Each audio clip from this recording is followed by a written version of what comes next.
యావత్తు తెలుగు ప్రజలకు, దేశ ప్రజలకు, ప్రపంచ మానవ జాతికి జగద్గురువులు, కాలస్వరూపులు, ధర్మస్వరూపులు, మహత్పూర్వక అగ్రగణ్యులు, మహారాణి సమేత మహారాజా శ్రీ శ్రీ అంజనీ రవిశంకర్ శ్రీమాన్ వారు ఇంకేమేమి డిజిగ్నేషన్స్ పెట్టానో అవన్నీ సింపుల్గా మహారాజా అధినాయక్ శ్రీమాన్ అంటే సరిపోతుంది. నేను సంతకం కూడా అలా పెట్టి పంపించడానికి ప్రయత్నం చేస్తున్నాను. పెట్టాను కొన్ని. ఆ సంతకం కూడా నేనే పెట్టగలను, నా బదులు ఎవరూ కొలువు తీరలేరు. నోట్ చేసుకోండి. ఇప్పుడు కూడా మీరు మనుషులు అప్పటికప్పుడు చెలగాటంగా తీసుకోకండి. ఇంకే ప్రపంచాన్ని నా మాట వినండి.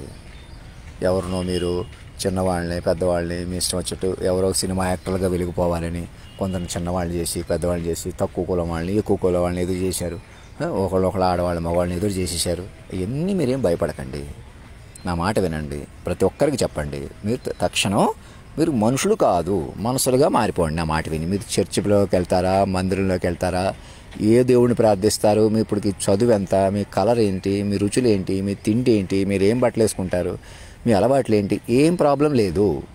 ఆడవాళ్ళైనా మగవాళ్ళైనా ఇప్పుడు దాకా మీరు ఏం చేశారు అది కూడా లెక్క కాదు. ఉన్నత పదవుల్లో ఉన్నారా, ముఖ్యమంత్రులుగా ఉన్నారా, మామూలు మనుషులుగా ఉన్నారా, కానీ ఒక వ్యక్తిని మీరు ఇప్పుడు దాకా ఏం చేశారు, మీరు ఒక వ్యక్తి పట్ల ఎంత ప్రేమగా ఉన్నారు, ఎంత అన్యోన్యంగా ఉన్నారు, ఎంత ద్వేషంగా ఉన్నారు, అది కూడా లెక్క చేయకండి.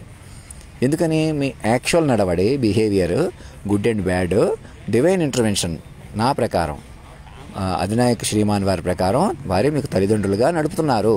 మీరు అది పట్టుకోకుండా, సాక్షులను కూడా మీరు పట్టుకోనివ్వకుండా ఎవరు చేశారు? మాయాధీనంలో ఉన్న సాధారణ వ్యక్తులే ప్రవర్తిస్తున్నారు. మీరు ఎవరో పెద్దోళ్ళు చిన్నోళ్ళు ఎవరు లేరు. ఎందుకంటే చదువుకున్న వాళ్ళకంటే పెద్దవాళ్ళు ఎవరు ఉంటారు? వాళ్ళకి నేను చెప్పడం కంటే గొప్ప విషయం ఏముంటుంది? వాళ్ళనే పట్టుకోనివ్వకండి చేసి మీరు మోసాలు చేయగలుగుతున్నారంటే అప్పటి నుంచి ఇప్పుడు గొడవలా చూపించమన్నారు. వాళ్ళు ఎవరో పెద్దోళ్ళు అయిపోయారు, వీళ్ళు ఎవరో తమాషా, మనుషుల కొద్దీ విలువ వచ్చేయాలి, మనిషి కొద్దీ నేను భయపడుతున్నాను. ఇంకా ఘోర కలి అనమాట. ఇంకా దుబ్బాక ఎలక్షన్స్ ఇంకోటో ఏదో ఒకటి అడ్డం పెట్టుకుని మనం తమాషాగా నీళ్ళలో ఉందాం అంటే ఉండలేరు. మీరు రెప్పపాటు మీది కాదు అని ఇద్దరు ముఖ్యమంత్రులకి చెప్పండి. నా మాట వినండి. ఈ ఎలక్షన్లు ఎన్ని వదిలేసేయండి. ఎవరు గెలిచినా ఓడినా ఒకటే. మీరు ఊపిరి పీల్చుకున్నా వదిలేసినా నా ప్రకారం ఉంది. ముందు నోట్ చేసుకోండి. ఊపిరి పీల్చినా వదిలినా అందుకు సాక్ష్యం ఉదాహరణకి సౌందర్య, శోభన్ బాబు, చాలవా? ఇంకా అణువణువున నేను మాటకే నడిపిన తీరు కాదని మీరు మనలేరు. నోట్ చేసుకోండి.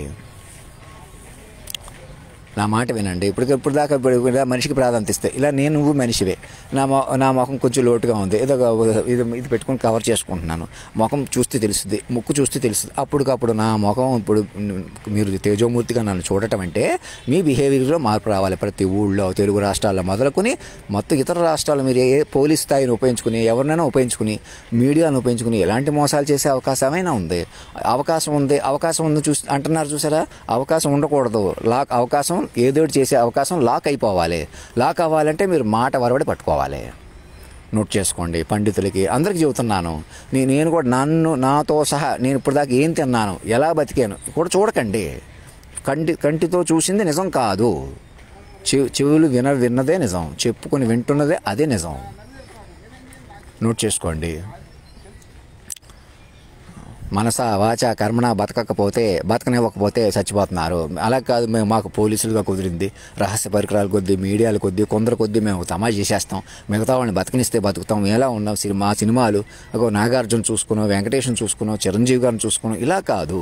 మా వాళ్ళైనా మీ వాళ్ళైనా ఎవరినో కొందరు నేను మీ మాటల్లోకి వచ్చి ఏదో అలా చేస్తున్నారు ఇలా చేస్తున్నారు అంటే అందుకు మీరు కంట్రోల్ అవుతారని చెబుతున్నాను తప్ప మొత్తానికి మాత్రం నా కంట్రోల్లో ఉందని తీసుకోకపోతే, నా మాటలు కూడా మామూలు మనిషిగా అప్పటికప్పుడు మాటలుగా తీసుకుంటే నన్ను మీరు పట్టుకోలేరు. మొదట ఈ క్షణం నిర్ధారణకు రండి. మీరు ఇంకా మనుషులుగా మనలేరు. ఎవ్వరం కూడా నాతో సహా. మీరు వెంటనే రెచ్చిపోవడం, మీకే విలువ వచ్చేలా చూసుకోవడం, ఇంకా నాకు ఇలా లెటర్ ఇస్తే, ఇలా ఈమెయిల్ పంపిస్తే అని చూడకండి. ఇవాళ ఇంకోసారి నేను లెటర్ పంపితే, పోస్ట్లో కూడా పంపుతాను, లేదా ఆలస్యం చేస్తాను. అది కూడా లెక్క చేయకండి. నేను ఎందుకు చెప్తున్నానో అర్థం చేసుకోండి. మీకు లెటర్కి, ఫిజికల్ స్థితికి, భౌతిక స్థితికి సంబంధం ఉండకూడదు. మీరు నేరుగా మైండ్తో పట్టుకోండి. అది ఇప్పుడు మీ ముందు ఉంది, ఈ క్షణం ఉంది.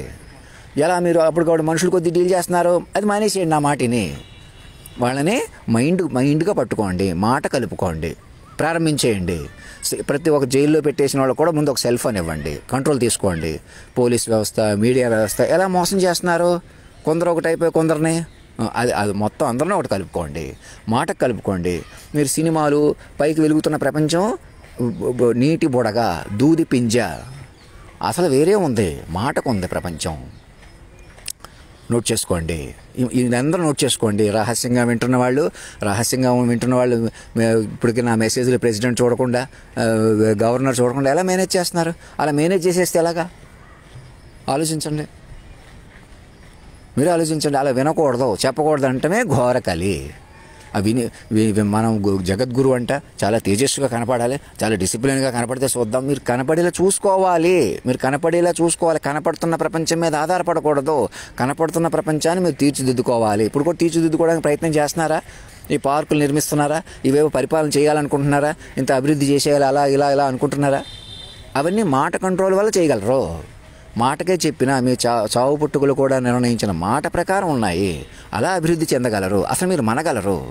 మొదట మీరే అభివృద్ధి చేస్తున్నారు, మీరే మంచి చేయాలి, చెడు చేయాలి అన్న టెన్షన్ నుంచి కూడా బయటకు వచ్చేసేయండి. నా మాటిని ఎలా వస్తారు? అంత తేలిక కాదు.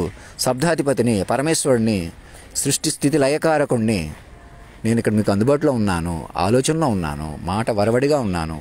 సృష్టి నన్ను పట్టుకున్న తీరుని మీరు పట్టుకోవాలి. ఆషామాషి పరమేశ్వరుడు అంటాను ఏళకోళం చేయకూడదు. నిజమే సార్, మీరు అంతటి వారే అని సాక్షులతో అనిపించుకోండి. 1000 పేజీలు చెప్పించిన తర్వాత ఈ మాటలు నిజమైన సార్ అనండి. మేము ఎవరు సార్ అనం, అసలు మీ వాళ్ళని ఎవరిని గౌరవించం. మీ వాళ్ళు, మా వాళ్ళు వదిలేసేయండి. మా వాళ్ళు, మీ వాళ్ళు ఇప్పుడు దాకా వాళ్ళు వేధించిన వాళ్ళని, భయపెట్టిన వాళ్ళు, పాపం వాళ్ళు ఎంత దుఃఖపడ్డారో ఆలోచించండి. అలాంటి దుఃఖం ఇంకెక్కడా లేకుండా చేస్తాం సార్, మాకు అర్థమైంది అని ఇద్దరు ముఖ్యమంత్రులను కూడా తీసుకుని, మేధావులను కూడా తీసుకుని, ఇంకా మేము పంతులుగా ఉంటాం, గురువులుగా ఉంటాం, అలా ఉండేది కాదు. మీరు మాట పట్టుకోవాలి. మీరు మాట పట్టుకుంటేనే ముందుకు వెళ్ళగలరు. మాట వరవడి పట్టుకుంటేనే ముందుకు వెళ్ళగలరు. ఈ క్షణం నేను చెప్పినట్టు చెయ్యండి, ఇంకేం ఆలోచించకండి. నాలో తేజస్సు కూడా మీరు మనసా వాచా కర్మణ జీవిస్తే సాధ్యపడుతుంది. మనసా వాచా కర్మణ జీవించి ఇప్పుడు దాకా మీరు తవ్విన గొయ్యి కూడా అలానే పూడుతుంది. అది కూడా అందరమే పెట్టేసి అందరూ ఏకకాలంలో మారిపోతేనే మీరు ఎంత లాస్ చేసినా అదంతా కవర్ అయిపోతుంది. అది ప్రాబ్లం కాదు. ధర్మో రక్షతి రక్షత, సత్యమేవ జయతే.